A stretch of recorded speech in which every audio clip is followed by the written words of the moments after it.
Good morning. It's always nice to see the room filling up with attendees of our IBASA and EPI webinar series. Today, of course, is like all of our webinars, focusing on something of interest for our audience of business advisors, mainly business advisors. Some of us are employed. Sorry for that. It's kind of a bit of that flu time of the year. Some of us are employed, of course, in business accelerators, in incubators, in agencies that are serving the needs of small businesses. And some of us are self-employed, working in different capacities as business advisors, supporting entrepreneurs and small business owners. And this is what brings us together here, because this webinar series is all about us empowering ourselves to be better at what we do, both as professionals and as change makers, as people that are making a difference in the lives of our clients. So I'm very glad to welcome you today. I see quite a few people joining us. Daryl, Ernest, Gary, welcome everyone. Gloria, Luare, Joe, Michael, some people that I've encountered in real life, others just here on the webinar. And that's quite great, I think, because we can use these platforms to empower ourselves and increase our impact that we have. So as normal, please note that the chat area, if you haven't noticed, there's a button that says chat that you can click. You can participate there in discussion. So please introduce yourself there and say what your focus is in business advising too, so that other attendees on the webinar can actually get to know you. And perhaps, you never know, we've received report in the past that business advisors have teamed up on projects after they've been introduced to other people that are specialists in fields that they needed help with. So please feel free to use the chat to introduce yourself. But also during our webinar, it's a space where you can share your ideas and interact. Although note that there's another button, the Q&A button, where you should please post questions that you want to have discussed in the webinar. So we're not necessarily going to discuss the issues being covered in the chat. If you have something that you want to answer or something important to note, put it in the Q&A, and we'll be addressing it towards the last bit of the webinar. We've got some very interesting guests here today. So by the way, my name is Christoph Oosthuizen. I'm the CEO of the EPI, the Entrepreneurial Planning Institute, and also the chairperson of the marketing committee at IBASA. On the webinar today, we've got two interesting guests, panelists, to help us through the topic of today, which is how we should respond to situations where our clients act unethically or break the law. And in fact, it's quite a tricky one, because we as professionals may even become liable. Now, I must just note that unfortunately our advocate that we had set up for today's webinar had to run off to serve the needs of a client that he didn't anticipate. But we have two very competent people to cover the topic today. So perhaps we won't go into the legal issues as much as the ethical today. Although governance, there's a fair share of legal issues for us to consider too. So may I introduce, or I'll introduce to you just now our two guests, Mzolisi Nkumanda, who's he serves on the Gautrain board. He's a specialist in governance, working with the Facet, the CETA, also Orlando Pirates, the soccer club, and he's also a IBASA member and has contributed towards our own governance, sorting out some of our governance issues too internally. And we've got Pieter Toit, who is currently working as a values-based leadership trainer and consultant with Lead Now Africa. He's got lots of experience in mainly in the medical industry, working through multinationals, and medical education being kind of his field of expertise over the past. We hope that IBASA CEO Joseph Chiwila will still join us just now to talk a bit about the news and updates of IBASA. But if that doesn't happen, then at least we've got more time to cover the topics that we want to do today. I must just thank Karel Venter, who's also on the call on the webinar as the producer, looking at the back end of making sure everything is running smoothly for us to have the discussion. So that was quite a long introduction. In fact, I should work at making it a bit shorter. But I see there's lots of stuff happening in the chat. So thanks for that willingness to participate. And let's jump into what we are going to cover today. So it is this topic for many of us may be a fairly new one, but of course the code of conduct for IBASA members is something that you've already seen and that you have endorsed. So I'm not sure if you can remember that, but we will be talking about that a bit too. So to kick off, let's do this. Let's do a poll quickly to just get an idea about those on the webinar today. How often do you find that you've in the past encountered legal or ethical issues emerging in the support that you are giving your clients? So where you have been confronted, so you'll see there that the poll you can participate in. Yep, they're starting to happen. Please choose one option only. How often are you encountering such issues in terms of legal challenges or ethical issues?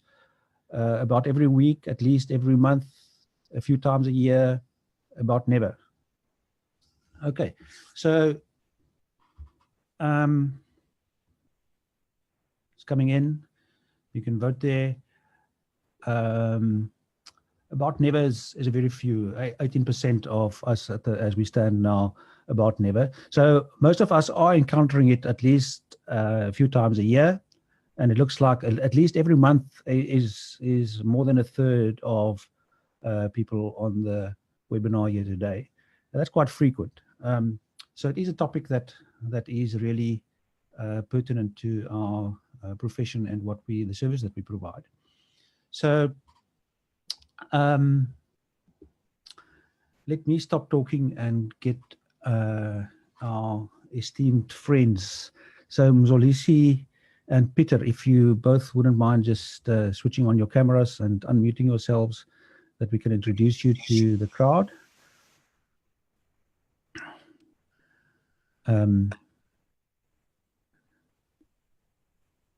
Okay, so Mzolisi looks like he's struggling to find the right button. I can unmute you at least. I don't think I can switch on your camera. I can ask you to do so, but let's see. So let's start with you, Pieter. So Pieter, you are supporting leaders in understanding ethics in your day-to-day work. Yeah, absolutely. You know, it's what we've seen from this research is exactly what we see is how leaders very frequently encounter ethical issues, moral issues at work. So yeah, I'm very excited to be here, and yeah, just happy to learn with everyone. Yeah. And ethics is not just an issue for corporates. It's also in smaller businesses, something that is very prevalent and important to note. Absolutely. Okay, so we'll come to you just now. But Mzolisi, if I can ask you, you're quite involved in different governance initiatives, including in the CETAs and so on, serving on boards, being involved in professional sports clubs with Pirates, and yeah, at IBASA, helping IBASA in terms of the governance issues too. So where do we start our discussion on the issue of we as professionals and how we support our clients when legal issues or possible unlawful conduct, or if not unlawful, definitely unethical conduct gets onto the table? Chris, thanks a lot. I think my approach to these things, ethical issues, is actually to be proactive. In other words, you set the tone right up front. In other words, I'm talking about you as an advisor in relation to a client. in setting the rules of engagement, professional rules of engagement. That's why you said the tone up front. The tone I'm talking about in respect to how you conduct yourself as a professional and how you behave right up front. That doesn't guarantee that you don't have issues down the line, but it goes a long way in minimizing. I'd rather have that approach than be proactive and wait for things to happen. I have seen. Can you hear me? Hello? I've muted myself, but yeah, it sounds a bit. Okay, yeah. So that really be in a nutshell would be my approach. Try and be proactive in the manner in which you set a tone. In other words, in the manner in which you relate with your to your clients. Yeah, and from a practical perspective, we tend to think of governance as a issue that is raised within the boardrooms of large corporates, while IBASA's members are mainly serving small businesses. So how is that different? We are loading your slides, by the way, now, so we'll show you your slides. Okay, so I could start with my slides, or should I? Well, maybe if we just talk about that topic first, sort of, is there a difference in governance between large businesses and small businesses?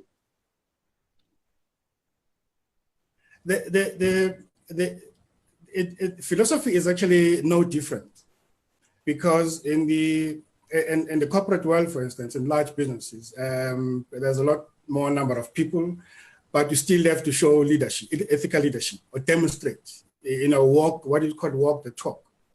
You do the same thing in a small business. You may have 2 or 3 employees, but you still have to demonstrate leadership. You still have to ethical leadership. You still have to walk the talk. In other words, what we say normally in ethical leadership or business ethics is that it's not just what you say. It's also what you do and the conduct and the relationship that you have with your clients, with your staff, basically your stakeholders. So philosophically, there's no difference. There really is no difference. The difference perhaps is in the complexity. When, for instance, you try and embed ethics in your organization, it's a lot more complex in large companies, because it just takes a lot more. It's a lot more harder to create what is called ethical leadership. King Ford these days talks about ethical culture. You have to create ethical culture and embed it in organization. Then there's a difference, but the approach and the philosophy is really not different. Okay, well, yeah, and there are things like the King codes and so on that for some of us may be new, some of us have heard of it before. So I think you're going to talk a bit about that too when you do your presentation. I'll touch on it, specifically the principles that are relevant to or deal directly with ethics. Great stuff. So we are showing your slides. You can. So that should. Okay. As I said, I think the approach that I'd propose and suggest is just being proactive and just set a tone in respect to how you conduct yourself in your professional relationships with your client. So that's the approach that I'll take in this thing, and I believe I have about 10 minutes, so there isn't enough time. The first thing that I'm going to touch on, because we're talking about IBASA, is just pick 1 or 2 something on the IBASA Code of Conduct, and then deal with what I see as ethical dimensions of an advisor. Specifically for this, would that be IBASA advisor, and then conclude. Now, if we go to the first slide, I just had a look at the IBASA code. It just goes without say, I suppose, that advisors are expected to abide by the code, by the professional code. IBASA, I note that IBASA has, the Code of Conduct has 11 principles. But what I've done was to just pick on the very first one. And I think it's interesting that this one is right at the top. And for me, it just sums up what the intention of IBASA is in drafting up this code. It relates, it talks to the fact that the advisor must conduct himself or herself in a manner that is consistent with high standards and good reputation. It also talks about the need for advisor to act fairly and with integrity. Now, let me say two things about integrity. The first one is that integrity is not something that you show to others. And that's important to note. It's not something that you show to others. It is something you do behind their backs. Now, put differently, it is doing the right thing when no one is watching. That is integrity.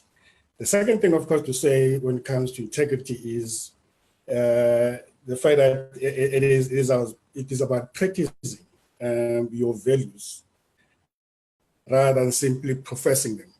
Now, here I could give you an example of companies that have collapsed. I'm currently busy with with research on listed companies that have collapsed in South Africa and trying to find out what the reasons are for that collapse. What struck me was that here I'm talking about the companies I've looked at is Steinhoff, which everyone knows is the biggest corporate collapse in South Africa to date. The companies that are involved in the collusion, I'm talking about construction companies now, and African Bank, for instance, just to mention a few that I've looked at. All of them have collapsed. All of them have governance and ethical lapses. But here's the thing. In their annual reports, all of them have third fail. In this, you can even include a WellCom and Enron. They have, all of them have codes of conduct. All of them profess to abide and follow their conduct. All of them say they are ethical, but they still collapsed. In other words, there's a mismatch and a gap between what they say and what they do in practice. And this goes to the core of being of integrity. And this is why I actually emphasize the integrity in this respect, because it goes to the core of what ethical leadership is all about. And ethical leadership, you can't, King 2, for instance, talks about the philosophy of King of that report, or King report being ethical leadership, corporate governance, and of course sustainability. Ethics and ethical leadership drives the other two.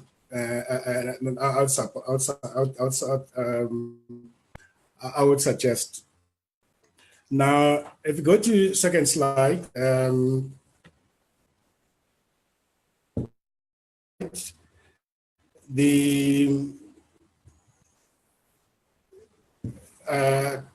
you go to the second slide. So that's the slide, ethical person. Can you see that? I think Mzolisi's screen just froze. So I'm not sure if Carl or Pieter or Ntabiseng can just come in, and I see that it's not me that's... Oh, there you are. You're back now. Oh, there you are. We missed you for a second there, but I think we are on the second slide. We're on the second slide, so we're good. That's the one, yeah. I see IBASA advisor in two ethical dimensions. And if we talk about ethics and ethical conduct, the two dimensions that come to mind. And the first one is the ethical person. Because you see, ethical persons are consistently ethical. Ethical persons are consistently ethical in both their personal and professional lives. You can't be ethical at home and suddenly switch off and be unethical in the workplace. It's got to be, they've got to be consistently ethical in both the professional and the private lives. You know, the ethical person demonstrates strong morality and is honest and trustworthy. You know, you also need to demonstrate concern for others, for other people, and you also need to be approachable. Now, being seen as approachable may not sound significant in SMEs, but it is very important in large corporations and large companies or state-owned entities, because the leader needs to start to lead from the front. You need to be approachable. Approachable here could mean that an employee is able to approach a manager or executive if there are ethical issues that they need to raise with management. Because if you're not approachable, then you're not going to get too many ethical issues raised and discussed and dealt with accordingly. Obviously, the ethical person has to be fair and very principled as well.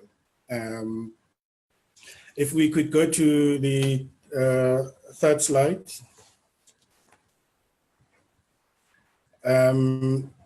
Now, the second dimension, ethical dimension, that I propose is that of an ethical advisor or ethical professional. Here, it is important to note that this ethical person actually uses his position and his influence in the organization. And his influence as an advisor in the case of IBASA advisors, for instance, to promote ethical conduct in all business transactions. And this is important because it is important at all times to act ethically consistently. The second one is that the ethical advisor should see herself as a role model in business transactions.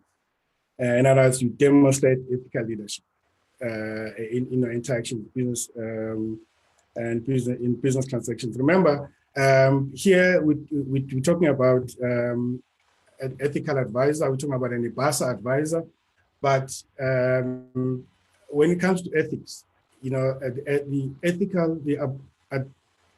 IBASA advisor has the following stakeholders. They have a client, obviously. There's IBASA itself. There's the advisor staff, and there's IBASA colleagues. So it is a multi-pronged view of how you should behave yourself ethically, how you should come across, how you basically come across ethically or unethically in when you deal with clients, when you deal with your IBASA colleagues, when you deal with your own staff and clients, etc.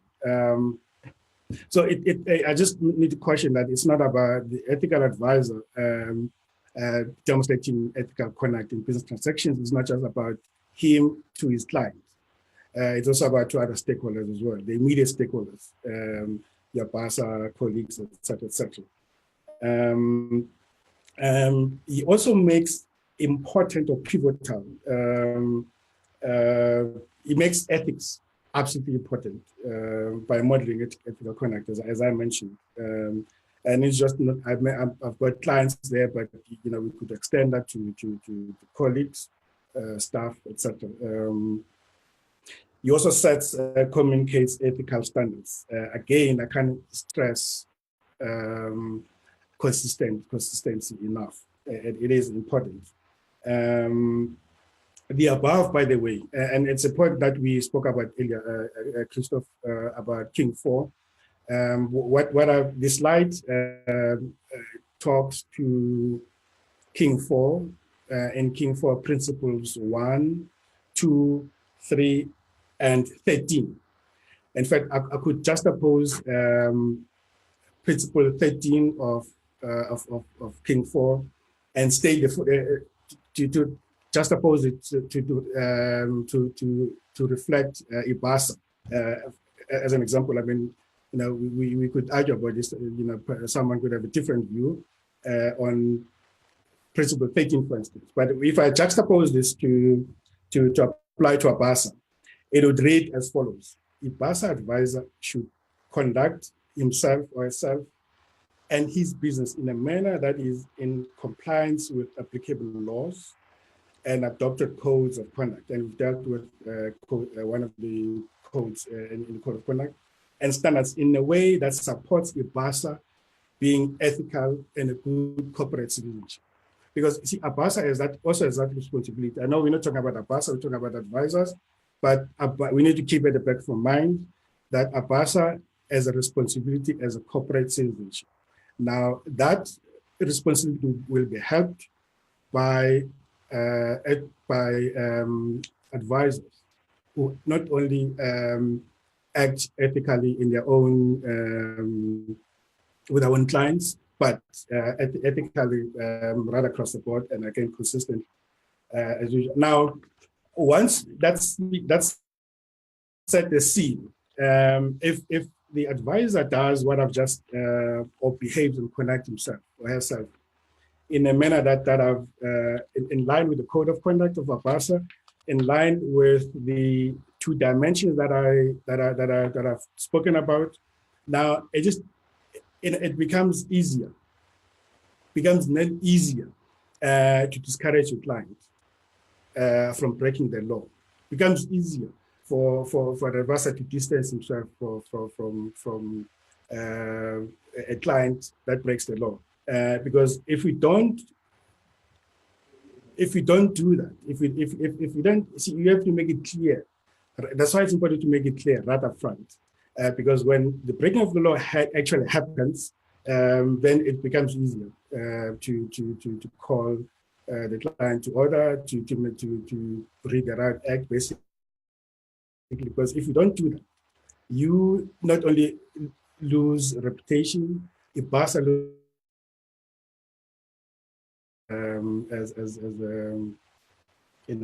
as an advisor.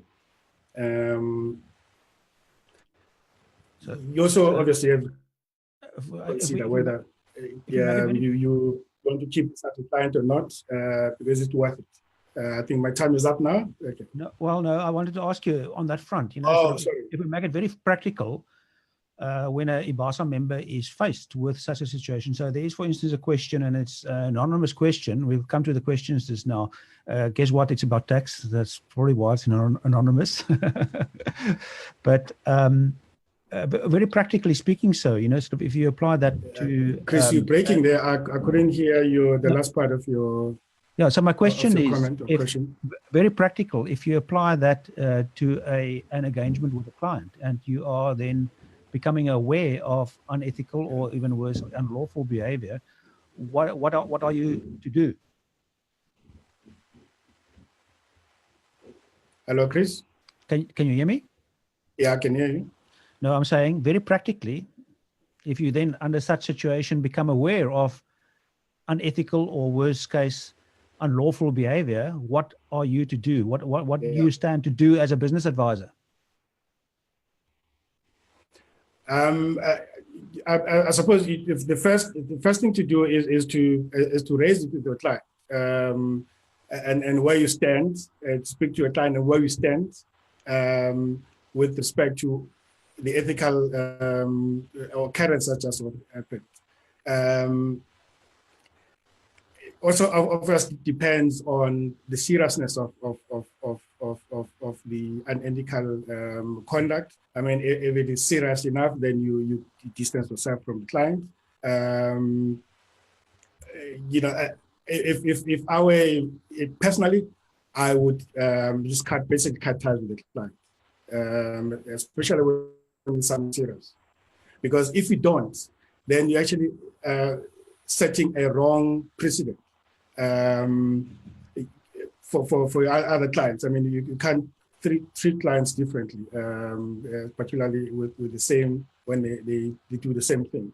But depending on the seriousness of to reiterate, depending on the seriousness of the conduct, I would go to extent of terminating the relationship. Yeah.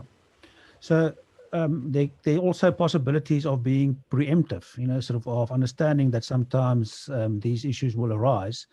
In fact, I've just launched a poll there that we can participate in voting. You can choose more than one option, by the way, which asks which of the following will help you in staying within the law or within ethical boundaries in the day-to-day work that you're doing with your business advising clients. So while people are voting, Mzolisi, thank you very much. I think your clear point that you're making is that there's no distinction between us as ethical beings in our private lives and us as ethical beings in our professional lives, and that be acting ethically and being on the right side of the law comes with us in the way that we are. So it is really a challenge, sort of for us as people, not just as professionals, to figure that out. And I think if you're consistent, cover some of that for us as a leadership trainer, how we as people act a bit more ethical in the way that we do things. But also, sort of the distinction in terms of the parties involved, so it's not only you and your client, it's also the employees of the client, and it's the clients of the client. And it's your colleagues, your professional colleagues in IBASA and the standing that we have in the industry. So it is a real important thing for us to think about. It's not just us on our own. Yeah, sure. Yeah. Great. So, but we'll come back to those points maybe in the Q&A. And if you can have a look, there's a tricky one about tax and becoming aware of tax issues already in the Q&A. By the way, if you wish to add a question there for us to address, please do so. Rather than type it in the chat, take it to the Q&A, click the Q&A button and put your question there. You can also upvote questions there. It's a new feature of Zoom, the tool that we're using for you to be able to see, and you can actually contribute to the answers there too. So it's not only dependent on the panelists, but us as participants in the webinar can also help in answering those questions. I'm going to end the poll now. I think most of us have voted there. Interesting, and I'll share the result too with you guys. Most of us say, about 2/3 say that we can ensure better ethical behavior and staying within the law by including in our engagement contract something that relates to that, so that it's upfront, and then also a membership of professional bodies score equally high in our estimate of what will help us to stay within the ethical bounds and the law. So that's interesting. Perhaps that is a topic that we can have in itself, is what is a good engagement contract for the Education Committee of IBASA to take forward in our deliberations about the continuing professional development that's being offered to our members. So the engagement contract is viewed by those, at least on the webinar today, as the most important element in making sure that we can stay ethical. Although I heard Mzolisi saying it's a much deeper question. It actually starts with ourselves as people. So on that front, Pieter, can I bring you in there? I don't want to put words in your mouth, but I kind of expect you to be talking about that. Yeah, absolutely. I think, this fascinating conversation, and I'm just in full agreement with Mzolisi. It always starts back at home.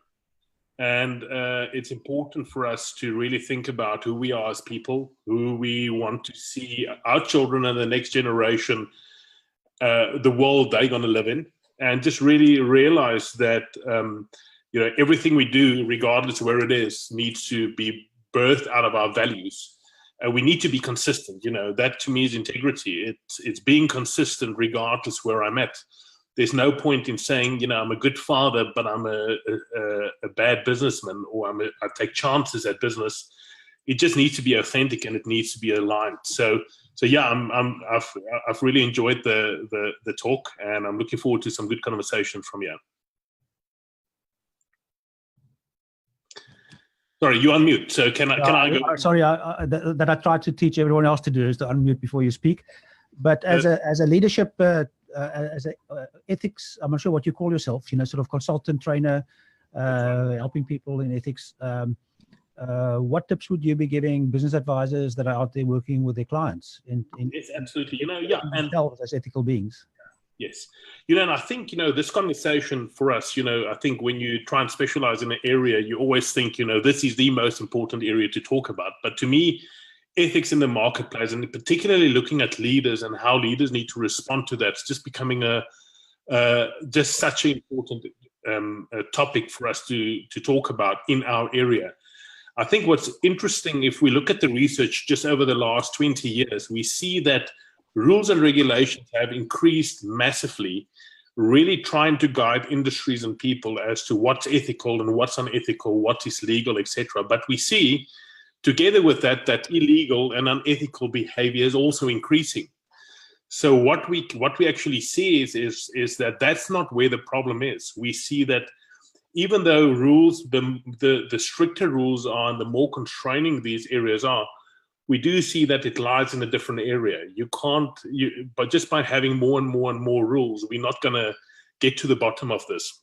So for us, just as an organization and just for the research that I was involved in, we really wanted to get behind and get a good understanding as to why, first of all, what are the challenges that people face when they try and act ethically?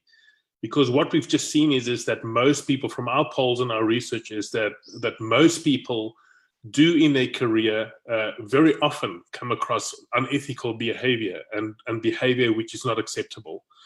So our focus was really to understand what those challenges are, but also to understand how are we to act when those challenges arise. And for us, there are two very important just distinctions. What we've seen from the research is that when people act unethically, we kind of get two types of groupings. The one is a group that we call willfully blind or willfully unethically leaders, or people that deliberately break the law or deliberately act unethically to just gain in business or to gain in life. Now, for us, if we engage with businesses and people like that, it's very important for us to distance ourselves from that, exactly like Mzolisi said. However, there's a very large group of people that we saw from the research, and lots of research done by Heffernan, Palazzo, is that people often act unethically, but they're blind to it. They're actually not aware of the ethical dimensions as to which they're acting. So for us, it's exceptionally important always to say that when you come across someone acting unethically, that there needs to be engagement. You need to have a conversation with this person or with this business. And it's often very difficult. It's not easy. But we need to engage. If we want to create a better community, better working relationships, better marketplace, we need to engage with that. And for us, it was important to understand how do people act and what are the actions when people are faced with unethical business practices or something they believe to be unethical, immoral, or illegal. And for us, it was just fascinating. We actually found that when people are faced with an ethical dilemma, and our test size was about 3,200 business owners or business people who ascribe themselves to high ethical values. And what we found from our research was that 80% of these businessmen would become what we label pacifists when faced with an ethical dilemma. And how we would define a pacifist is someone when he's faced with an ethical dilemma, he does not engage. He either becomes quiet, he distances himself. And what we see with them is that they often rationalize it for themselves as to why they do not need to get engaged with the situation or the scenario or the person or the company. So they would say things like, it's not my responsibility. If they want to act in that way, that's for them. I do not need to engage with that. On the other side of the spectrum, we found that 15% of business people who have these strong values, we define as idealists. And again, they were people that would very quickly accuse the people of acting illegally, acting unlawfully, breaking the law, acting immorally. And we found with both these groupings, so if we add the percentages, 95% of people, when they're faced with the ethical dilemma, one group disengages, other groups very aggressive in the way that they engage. we actually found that both those groups did not have much influence or impact on the other person or the other organization when there was something unethically going on. We found that only 5% of individuals or businesses, when they were faced with the ethical dilemma and engaged, really have influence and impact engaging with that client or with that boss or with that colleague, and really are able to transform how that person thinks and how that person engages. Now, of course, it's not if you're dealing with someone who willfully wants to act unethically, you're probably not going to change his mind. But we see that over 50% of people who act unethically often is not aware that they're actually doing. So we are really motivating leaders to really engage with people that when there's a scenario that they feel it might be unethical, it might be illegal, to at least engage with those people or that organization to see whether this organization is aware of the ethical dimensions of what they are doing. You would very quickly realize if they are aware of it. But we've just really been surprised by the feedback that people often engage, and then they suddenly just realize, look, I actually was not aware of this. How can we sort this? So for us, I just want to give 5 tips of how to engage with that. And that's just what we've seen from these pragmatists, these people that have had influence and impact when there were illegal things going on or just unethical things going on. The first thing is that we see these leaders, they ask a different question. Often what we see with consultants and businesses when faced with the ethical dilemma, the main question is, should I do something? And what we see with these pragmatists are that they don't ask that question. They ask a different question. So they ask the question, when something is wrong, how will I get the right thing done? So they don't engage with the issue on should I engage or shouldn't I engage. They engage with the challenge and say, well, I need to do something. What is the best way, or what are the best steps that I can follow to have influence and impact in this place? And, if we want to change where we're going, we need to engage with this. So that's the one thing, is asking the question differently, saying, well, if something is wrong, or I'm sure what I'm faced with is wrong, how will I get things done? How will I get things right? What are the steps I can engage with? The second principle that we could see from these pragmatists are that they know their values very clearly. Their value systems are simply defined, but really addresses most of the unethical or the illegal or the immoral challenges that people might face. And we've done some research, and there are a number of writings on what we call value-based hypernorms. And these are norms that go across all different cultures, across different age groups, across genders. And most people in the world would agree with these 3 core values or hypernorms. And the one would be is following the norm of no harming. So we don't harm people. We don't harm them emotionally. We don't harm people physically. We don't deceive people. So we don't lie to people. We don't withhold the truth or withhold the information that's necessary. We also don't keep quiet when things are wrong. And then finally, the last value is the value of no stealing, not taking something from someone or underpaying someone something. So what we've seen is if leaders, business consultants, or businesses are very clear about these 3 values, they can easily, when they are faced with the ethical dilemma, ask themselves, look, are we harming someone with this? Are we deceiving someone, or are we stealing or withholding something from someone? And when they rephrase the ethical dilemma, because ethical dilemmas, as we all know, is very complex. Often you kind of don't know where to start. But if you ask yourself these 3 values, is it impeding any of these values? And you phrase it back to the person and say, look, but aren't we deceiving someone? I've got an example of a business consultant who had to go and do some consulting work for a person in another country.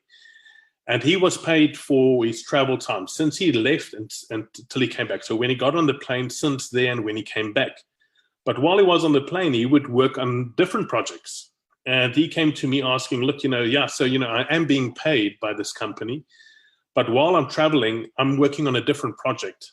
Do you see any dilemma in me charging for that time, because I'm theoretically double charging? So my question to him was, well, do you think that you're stealing from anyone? Would you feel comfortable to tell that other person, look, I am traveling, but I'm charging another client for this time? And he said, well, he doesn't really feel that comfortable. So my question to him was, well, do you think you're deceiving someone? And when you ask questions around those three very simple values, you can very often get to, are we really doing stuff that might not be right? And I think the power that we see within the hyper norms is that most people agree with that. So most people, when they suddenly realize, oh my goodness, I might be deceiving someone, or I might be taking something from someone, or I might be underpaying a person for something, they very quickly realize that, they're probably acting unethically.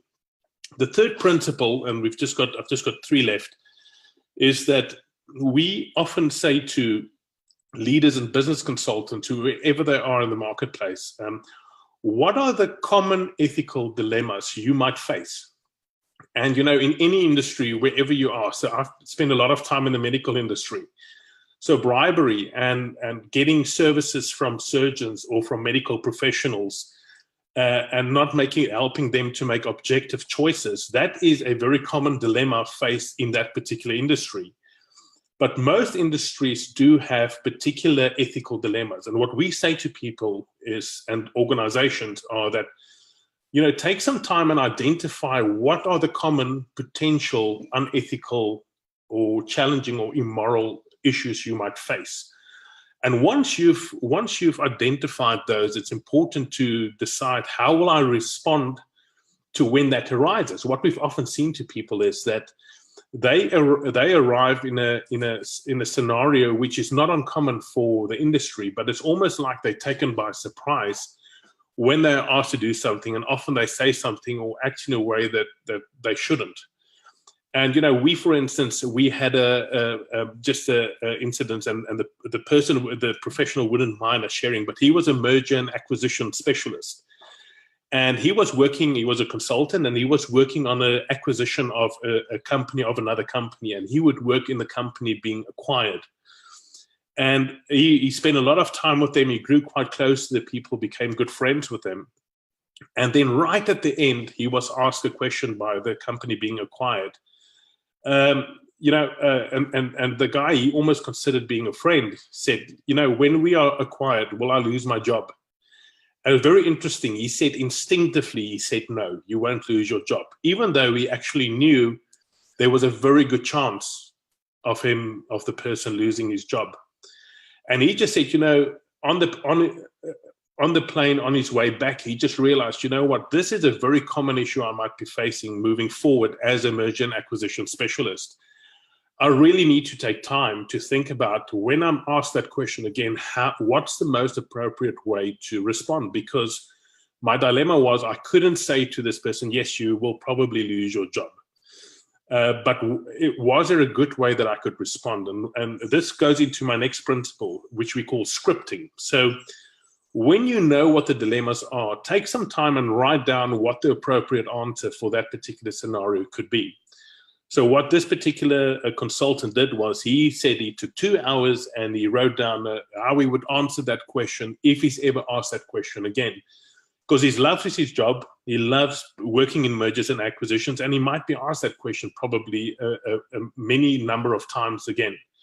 So his answer went something like, I've enjoyed working with you for a long time, and as you know, I can't give you that information, it's confidential. But what I can give you is just, a way for you to potentially be proactive, to better your chances that you might not lose your job if that's what the client's thinking about. And here are the pointers that I would give you. And he felt that, that was a common ethical dilemma you might face, but because he took the time, identified the potential issues, scripted how he could respond to that, he was well prepared for a number of potential ethical issues. And what we say to these people is, and these consultants and businesses, it's very important to be prepared, be ready, know what values you want to communicate through this, and script that. Write out what are the potential responses you might give to some potential ethical dilemmas. And then just finally for us, we always say to consultants, normally business consultants and leaders want things done very quickly. But for us, it's important for everyone to understand change and the process of change. Now, someone acting unethically or someone, whether it's willfully or blindly, it's important for us to know that this does take time.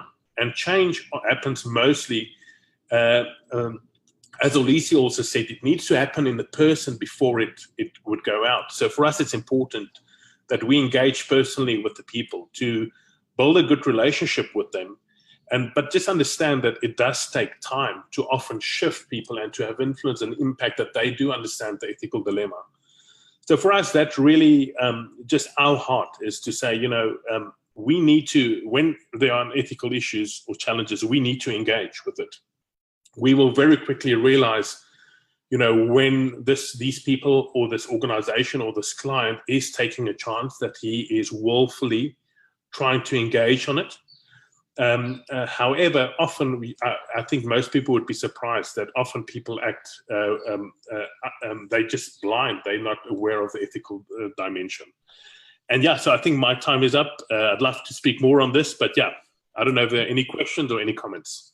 There are indeed questions and comments. By the way, I just noted down your 5 tips and pasted it there into the chat area. I think really potent and practical. So, we are at the coalface, so to speak, and if you're not prepared, the chance of you faltering is so much bigger. So those are really practical tips for us to follow, I find. I would love others to comment about it as well. And if you have in your work encountered a tip that you can give others, please type it into the chat there and share that advice. So, Pieter, thank you very much for that. That's really insightful. Also, of course, to know that everyone may not respond positively, to being engaged, but to choose those that you work with in moving forward in applying those 5 tips. So, if I may ask, we do have a bit of news on IBASA and so on to come still as well.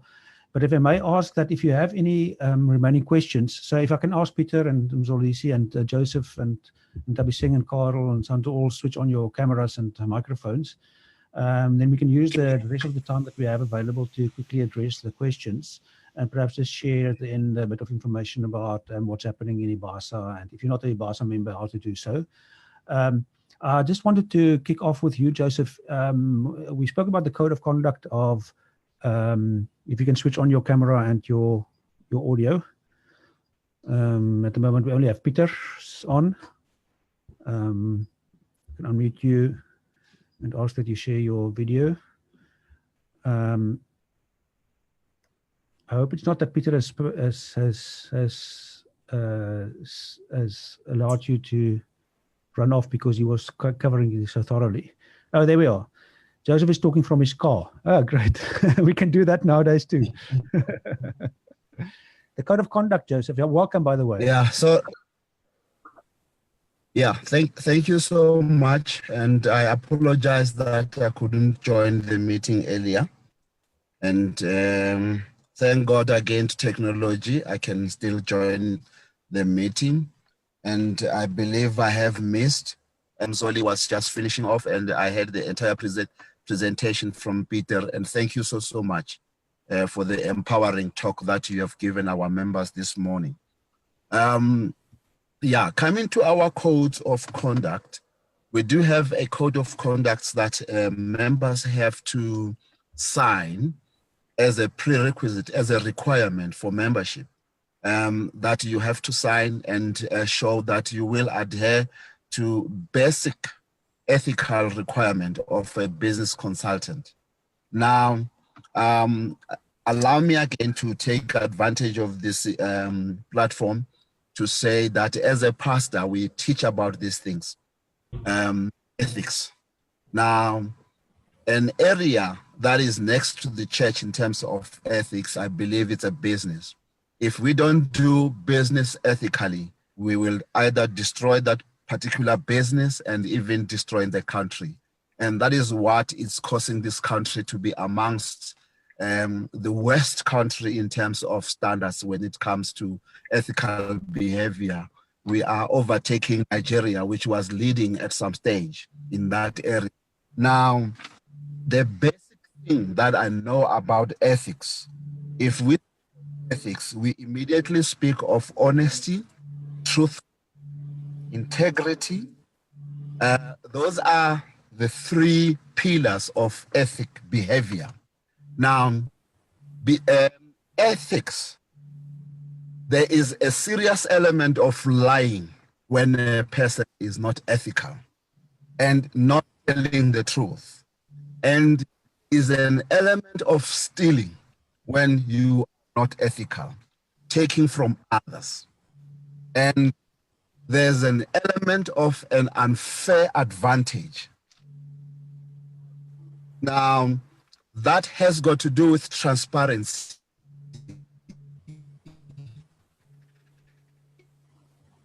It looks like you're freezing there, Joe. You are not transparent. There's no way that you can be fair to other people. Yeah. Am I back? It looks like your internet connection is not that great, so we're losing you there. But the Code of Conduct, IBASA's Code of Conduct, by the way, if you are an IBASA member, you are subscribing to the Code of Conduct. And if you're not familiar with it, it's probably not a bad idea to go to the website and actually familiarize yourself with what it is saying. So let's jump into the questions. If I can ask Ntabi Singh, and by the way, Ntabi Singh is the membership officer at IBASA and the person that you deal with if you want to become a member or want to renew your membership or anything membership related. So please contact her if you have anything in that regard to attend to. But if I can ask Carl and Ntabi Singh or any of the panelists, the questions that you have noticed that we should address. I know that we are fast running out of time, so we may not be able to address all of them. But Carl, if I can ask you, which question caught your eye? You must unmute, eh? Yeah, Christoph, I think as you alluded earlier, the anonymous question and also from Ricardo, how do we deal internally in IBASA with member ethics? So firstly, how do one react as a member if you're aware of another member not upholding the code of ethics? And then Ricardo with that then actually asked the question, is there a process? Do we have a defined process to engage? So we have the code, but I think coming back to Pieter's process of engaging, do we have also with our code of conduct also a way specific to engage? Is that defined? So Mzolisi and Pieter, I'll ask the two of you perhaps to respond first. From a professional perspective and that of a professional body, if a member of a professional body such as IBASA becomes aware of another member acting in a way, or perhaps not even being proactively enough in addressing unethical or unlawful activities, what should they do? So it's not necessarily what is IBASA's procedure, because that you may not know, but in your view, what should a professional do in those circumstances? So Mzolisi, if you perhaps want to go first. I don't know if you can hear me. I can hear you, but I can't see. Well? We can hear you well, thanks. Okay, good stuff. For me, it is simple. You just simply report that person to IBASA, and that is going to send a message that says IBASA doesn't tolerate this, or some members of IBASA don't tolerate this. Now, to me, there's a bigger question, Christo, that we haven't spoken about, purely because there's no time. That of the creation of an ethical culture in an organization. What does that entail, and how does it work?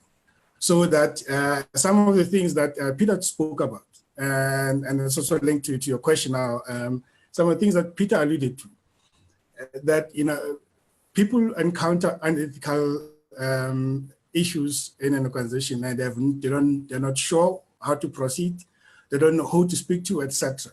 Now, if you have an ethical culture, and it's a whole lot of, it's a long process. People will know exactly what to do. People will know exactly where to go. People will know exactly how to conduct themselves. Great, thanks for that. Pieter, do you concur? Yeah, absolutely. So I do. I think for me, what for us is quite important is the engagement with the person. So I think if it's important that it's reported, but for me, it's we would suggest that it's equally important to engage with the person as soon as possible. And I think what Mzolisi said, if you've got an ethical culture, and that's the way it is, anyone in the company can engage with that person and say, look, what you're doing, or within how we do things are clear, and I'm concerned about you potentially acting unethically or acting in a manner that's not in line with what it is. But so for us to have impact, I think it's important that the person that's become aware of that raises it with the person as a first round. If he sees that, look, he might be viewing it, he might have a skewed view, he might not have all the information. The way that he sees it might be, he just saw a small part of the picture. But if he's fully aware of it, I would engage with him, but also report it and then take it to the wider group. But I do think the person needs to have the opportunity to come to realization, if that's the case, that, look, oh, goodness, I wasn't aware of this, or, yeah, I was aware of this, I was just hoping someone wouldn't find out, and then engage it with the broader group. Yeah. I was wondering in Tabiseng or Joseph, perhaps in Tabiseng, if you can guide us in, or JMT, if you would like to guide us in terms of the process to follow if you as a member, become aware of another member acting unethically or outside the code. JMT? Yes, indeed, we have a disciplinary committee currently, whereby we do expect members, if they are aware of any unethical behavior, to indeed report this to us. And they will obviously report this to Secretariat. And then we normally, before we engage the Secretariat, we establish the facts by getting either an affidavit or requesting the person who to make a declaration, so that we don't accuse people, unnecessarily and unfailing. Because if you are aware of someone who is breaking the law and you don't report that, you are part of the problem. So we do expect our members indeed to report these kind of activities if they are aware of them. Yes. Great stuff. So that, in fact, those were most of the questions relating to unethical conduct by members that we become aware of. I hope we've addressed that. But as I understand it, it starts off by perhaps an email or a telephone call to the office saying there's an issue to be raised, and you'll be guided in how to address it from there. There are some other questions. So I'm not sure, Tabi, if something caught your eye, or perhaps if you can briefly explain to us, if there are people on the webinar today that would consider wanting to become IBASA members, what they should do to do so, since we are fast running out of time. Hi, Chris. Hi, everybody. If you want to become a member of IBASA, we've got a website where you can download our form and you can fill it in and email it to admin@ibasa.org.za, and accompanying that form is a non-refundable fee of 600 and supporting documents that you'll find inside that form. And our process takes straightforward. And there's a fee and assessment happening to grade the member, I understand. And our process takes 2 to 3 weeks for you to be graded, and once you've been graded, there's going to be a subscription fee that follows. Great stuff. Okay, cool. So I see there are some very interesting questions remaining. So I'm not sure if anyone wants to pick one, but I see Sydney standing out. Shall we address that one? Sydney is saying, how does one handle the gray areas of ethical conduct? By the way, I know that we over the hour now, so if you have to excuse yourself, please do so. But I'm sure if you stay on, you're going to get some great value still. And with permission, Pieter and Mzolisi, if you can stay on another 5 or 10 minutes, then we can quickly address these questions too, if that's okay with you. I'll stay in a few minutes. Great, thank you very much for your willingness. So how does one handle, Sydney asks, how does one handle the gray areas of ethical conduct, e.g. auditor becomes advisor to client or advisor identifies opportunity in client's business and wants to become partner or gain from advising client relationship, so this is a business advisor perhaps working with a client and they say, oh, there's an opportunity. They may in fact not even tell the client about it and go off and kind of gain from that. So that's a real ethical question. So Yeah. Pieter is shaking his head quite ferociously, so I think he's got an answer up his sleeve. Shall we hear Pieter? So I think, I think just the one thing on ethics and the gray areas within ethics. But I think what we see in Harvard Business School and all the reviews, etc., is that a lot of focus is put on the gray areas within business. What we, however, found was that most ethical challenges are quite white and black. It's very clear. And I know, and in business schools, we've been dealing with some business schools who always really enjoy dealing with the gray areas, which is an ethical dilemma. That's why they're gray. So I do think, so again, in how we respond to this would be, well, does this situation and this scenario, does it, any of the 3 hypernorms which I spoke about, which one of these hypernorms might this be breaking? So 1, is it deceiving someone? So to me, immediately, when I look at this is, so this is a consultant, if I understand the case study correctly, who sees an opportunity within a business and he's engaging with that. My question would be, does his client know? So if the client doesn't know and he's not able to discuss it, he's deceiving the client. So he's actually lying. He's not truthful about this. He's doing something behind it. So my question to him would be, is your client aware of it? If he says, no, my client's not aware of it, I'd say, well, why? Why not? Are you deceiving him? Are you doing something else? Secondly, are you potentially harming this company? That's an opportunity they might have considered. Are you potentially taking some future developments away from them? Are you potentially stealing some opportunity from them? So my questions would always revolve around those 3 things. And, it's often when you ask someone, why does the company know you're engaging with that you discuss it with them? You could kind of see the smile in their face, or you can sort of see the smile appear, realizing, well, no, and if someone's not open and disclosing that to the client, the question is why? Yeah. Great. Mzolisi, would you like to add that, or can I throw the next question to you?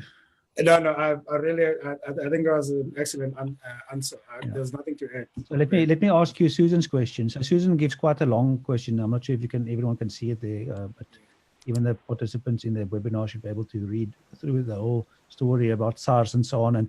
But it basically boils down to the client being new to business. And we have that a lot in South Africa, of course. Sort of people that are unaware of what the law requirements are. And when it comes to ethical behavior, even less likely to be fully aware of what the right way is to do. So how does one deal with, and I think Susan is referring more to a kind of institutional or societal response Pieter, as opposed to us as business advisors. What should government be putting into place to guide new business people in acting ethically and not breaking the law?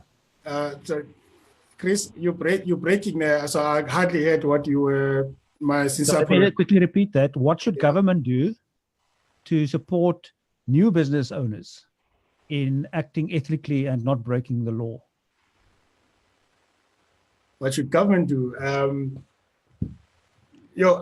think the government should start by setting the example themselves. In the corporate world, we always say, ethically, you set the scene right from the top. The government must do the same, must lead by example. In other words, there's no point in government, promoting business or giving businesses to entrepreneurs, and then they want bribes in return. So that doesn't help anyone. So it really is up to them to, and they, we all know that they need to do, to act ethically themselves, and basically lead by example, and demonstrate to whoever they do business with, that anything that's not transparent, anything that's not ethical, anything that's not above board, is not going to be tolerated. And not only must they just talk about that, they actually demonstrate by their actions and what they do. And I think that will go a long way. Yeah. In ensuring that everything is done above. Great stuff, and thanks for your willingness to stay on a few minutes after the hour. It's much appreciated. I've learned a lot, and I think what I've learned mostly is that this is a field that we definitely, as a professional institute, needs to pursue a bit further. But let me ask if we can go around the table, and if there's one or two things that stand out for you from our discussion here that you think may contribute towards the profession of business advising, taking ethical behavior and our professional standing in that on board, what would that be? What would you take away, or what would you say you may want to note as a last note for our webinar here today? And let's say if we can go, Mzolisi, I see your microphone is open. You go first. Pieter, Carl, and Joseph. I'm not sure, Tabi, if you would like to add something too, that would be great. Now, for me, it's about the need to elevate ethics, the need to create ethical culture. I know we haven't spoken about that, but the need to elevate ethics and ethical behavior to a level that it should be, both within IBASA, as well as between the IBASA advisors and the clients. And I think that's important because it goes straight to the reputation of the institute ultimately. I mean, we've seen what happened to SAICA members who have behaved in a manner that's not befitting of that institution. So for me, I think it's about the conduct and behavior of IBASA members, and that talks to not qualifications and expertise, because that's a given, but the conduct and the behavior of that member. So elevating the ethics and ethical culture, ethical behavior to a level that it should be, I think would be good. Great, thank you very much for that. And Pieter, what would your comment be?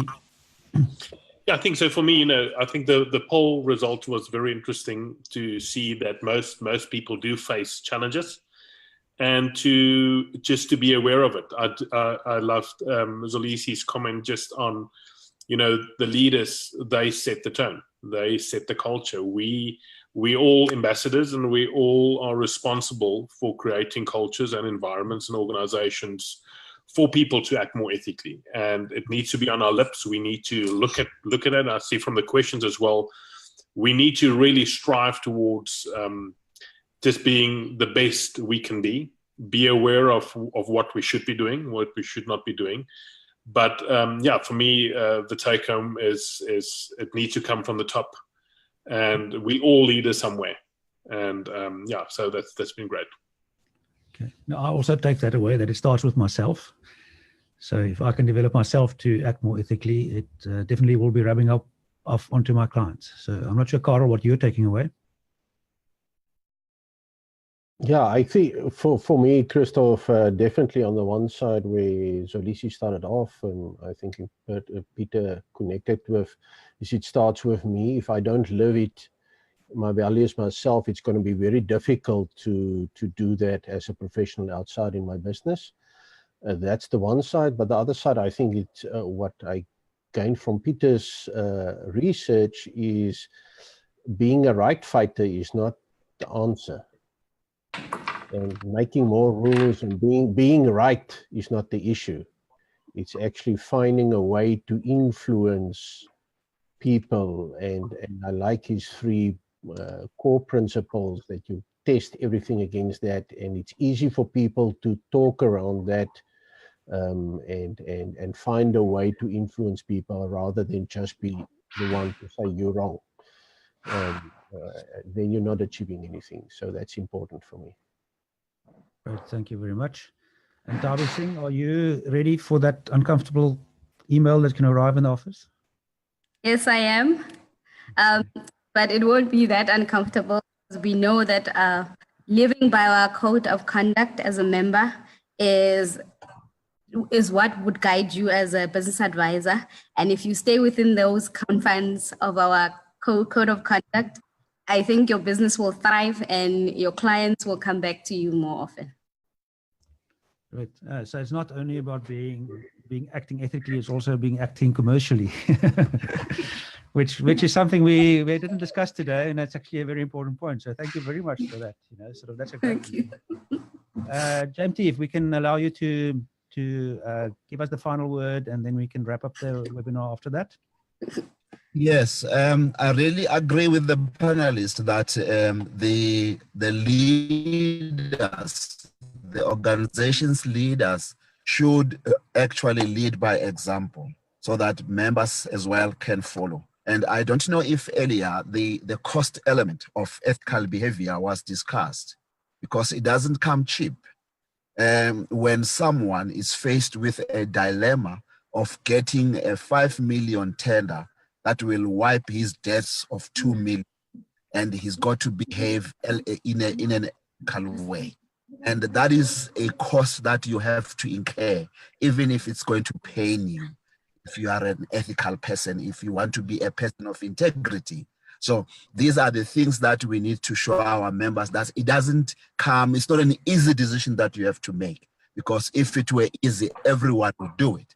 So that is why you have to, so that you can be a hero and say that I have forfeited to get 10 million, knowing very well that it would have cleaned my 5 million debt and I would be debt free. So it's this kind of behavior that we expect our members to actually.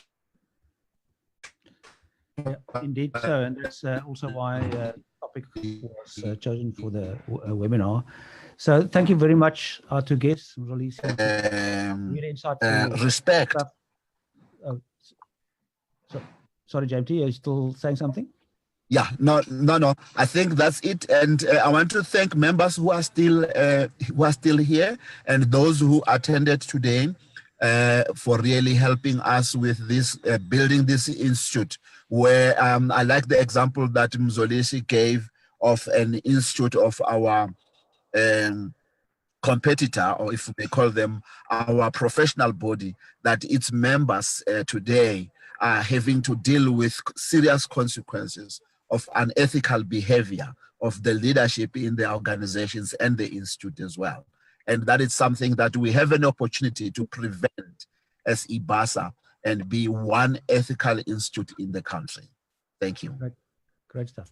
So that concludes things for today, but it's not the end of our learning. So looking forward to see you next month. Look out on the IBASA Facebook page or the email that you will get from IBASA on the next webinar. By the way, you are free to suggest topics too. So if there is an area that you think that business advisors should be addressing in terms of their continuous professional development, please let us know, and we'll organize a webinar around that. So have a good Tuesday and a productive week, everyone. Please go out and support the business clients that you have so that they can make the difference in their communities, grow their businesses, create jobs, and make an overall contribution towards a good society that we all want. Thank you. Goodbye. Thanks very much. Bye. Thank you. Bye. Bye-bye, everyone. Cheers. Bye-bye.